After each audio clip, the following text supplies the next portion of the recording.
ایک تو میری طرف سے ایک بیان جاری کر دیجیے فوری طور پر، کیونکہ آج کل میں واٹس ایپ پہ اور سوشل میڈیا پہ اس قسم کی حرکتیں دیکھ رہا ہوں. کچھ لوگ اس قسم کی چیزیں چلا رہے ہیں کہ قربانی میں اتنے اخراجات ہوتے ہیں اور اتنا نقصان ہوتا ہے اور اتنا یہ ہوتا ہے. اس کے بجائے اس خراب دور میں، اس خراب وقت میں لوگوں کو چاہیے کہ غربا کی اتنے پیسوں سے مدد کر دی جائے. اس قسم کی گفتگو جو لوگ کر رہے ہیں، مجھے ایسا لگتا ہے کہ وہ کہیں کسی بہکاوے میں ہیں، اور یقیناً یہ ایمان کی کمزوری کی بات ہے، کیونکہ اللہ کی راہ میں قربانی کرنا یہ تمام صاحب نصاب حضرات کے اوپر واجب ہے، اور فرائض و واجبات میں کسی بھی قسم کا وسوسہ پیدا کرنا یہ ایمان کی کمزوری کی علامت ہے. اس قسم کے وسوسوں سے لوگوں کو بچنا چاہیے، لوگوں کو بچانا چاہیے. قربانی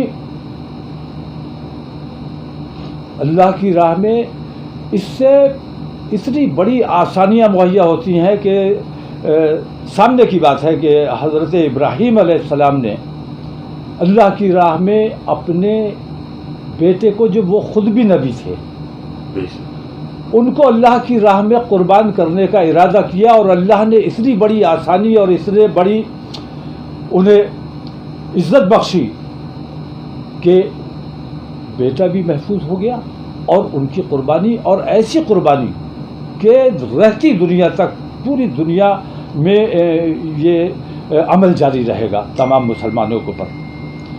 تو اس قسم کے وسوسے جو لوگ پیدا کر رہے ہیں، وہ ہمارے علماء کی خاص طور سے ذمہ داری ہے کہ ان چیزوں کی طرف توجہ دے اور ایسے چیزوں سے لوگوں کو روکنے کی کوشش کرے. دوسری بات یہ کہ کتنے دن ہو گئے ہیں جمعے کی نماز جمعے کے بجائے ظہر پڑھی جا رہی ہے، تو کچھ لوگوں نے عید کی نماز کے لیے مانگ اٹھائی، 5 کے بجائے 50 کو اجازت دیجیے. 50 کو اگر اجازت دے بھی دی جائے تو باقی تمام مسلمانوں کا حق مارا جائے گا کہ نہیں مارا جائے گا.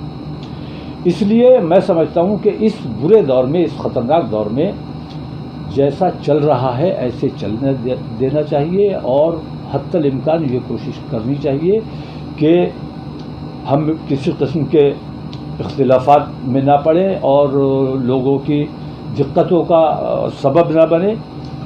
قربانی کا جہاں تک تعلق ہے، قربانی جیسے ہمیشہ ہوتی رہی، انشاءاللہ اس سال بھی ویسے ہی ہوگی. خاص طور سے آپ یہ بیان میں جاری کر دیجیے کہ قربانی میں جیسے ہر سال ہوتی رہی ہے ویسے کی جائے گی، لیکن اتنی احتیاط ضرور رکھیں کہ کھلے میں قربانی نہ کریں. اور یہ تو ہمارا حکم ہے کہ قربانی کے جانور کا خون کسی بھی حالت میں نالیوں میں نہیں بہنا چاہیے.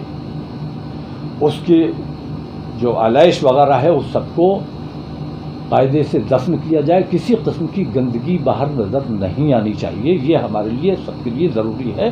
یہ تمام لوگوں کو بتائیے. اور قربانی میں کہیں کسی قسم کی دقت آتی ہے تو انشاءاللہ ان کی بھرپور جو مدد ہو سکتی ہے وہ کی جائے گی، پوری دیکھ بھال کی جائے گی. قربانی تمام صاحب نصاب حضرات پر واجب ہے، انہیں کرنا چاہیے.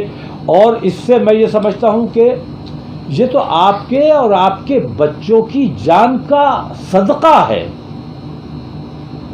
اگر 1 لاکھ روپے سے بھی کسی کی مدد کر دی جائے تو اس سے قربانی، مدد کا جو ثواب ہے وہ اپنی جگہ ہے، لیکن قربانی کا جو آپ کے اوپر واجب ہے وہ ادائیگی تب تک نہیں ہوگی جب تک آپ یہ نہیں کرو گے.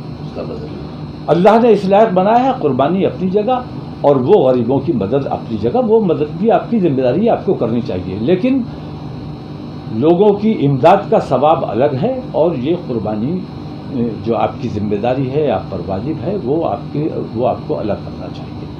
اس کا اس سے کوئی تعلق نہیں ہے کہ ہم غریبوں کی مدد کر رہے ہیں. غریبوں کی مدد کا الگ ثواب ہے. خاص طور سے میں تمام لوگوں سے یہ اپیل کروں گا کہ بہت احتیاط رکھنے کی ضرورت ہے.